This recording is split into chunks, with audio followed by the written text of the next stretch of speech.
When and if the NFL's new drug policy is finalized, it will include changes specific to marijuana and other drugs of use. I'm Jim Baskell with the latest ESPN headlines. We are joined on the phone by Dan Graziano, who covers the NFL for ESPN.com. Dan, what are those prospective changes? Well, there's been a renegotiation of the drug policy since the last CBA. It just hasn't been announced or implemented yet because the two sides, the NFLPA and the NFL, haven't been able to agree on the final details of it. But yes, it will include, as I am told, a less strict standard for a failed marijuana test and a reduction in the severity of the penalty for a failed marijuana test. Basically, the union thinks that the policy is outdated. It's a lot easier to fail a marijuana test in the NFL than it is if you are in the Olympics. It's easier to fail a marijuana test in the NFL than it is if you're an air traffic controller. And the NFLPA has been trying to negotiate a change in what they think is an outdated policy. Dan, what's been the league's reception to this?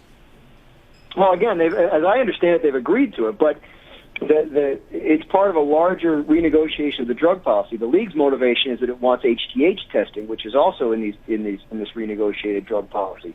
But the problem is there's a hang-up on discipline.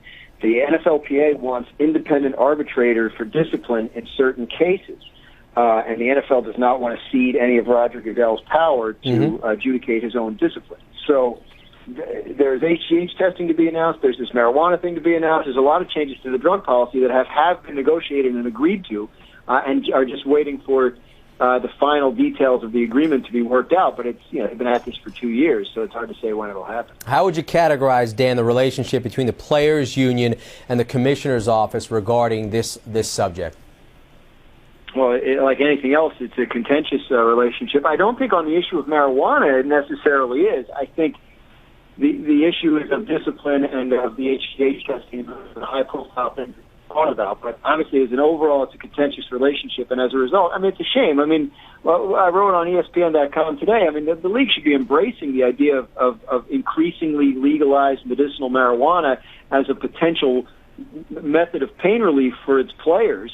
In a situation where they're trying to, they have all kinds of pain relief drugs now that beat up their livers and make their quality of life long-term worse, whereas this might be something that's a potential solution it should look into.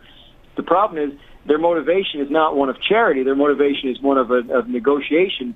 They feel like if they give on marijuana, they can get on HGH, which is something they want. So unfortunately, the relationship between the NFLPA and the NFL on this is one where everything is a negotiating chip as opposed to stepping back and saying, hey, this might be something that would be good for both sides. Dan Graziano covers the NFL for ESPN.com. Dan, thanks for the insight. My pleasure. Again, you can read more about this story right here on ESPN.com. With the latest ESPN headlines, I'm Jim Baskell.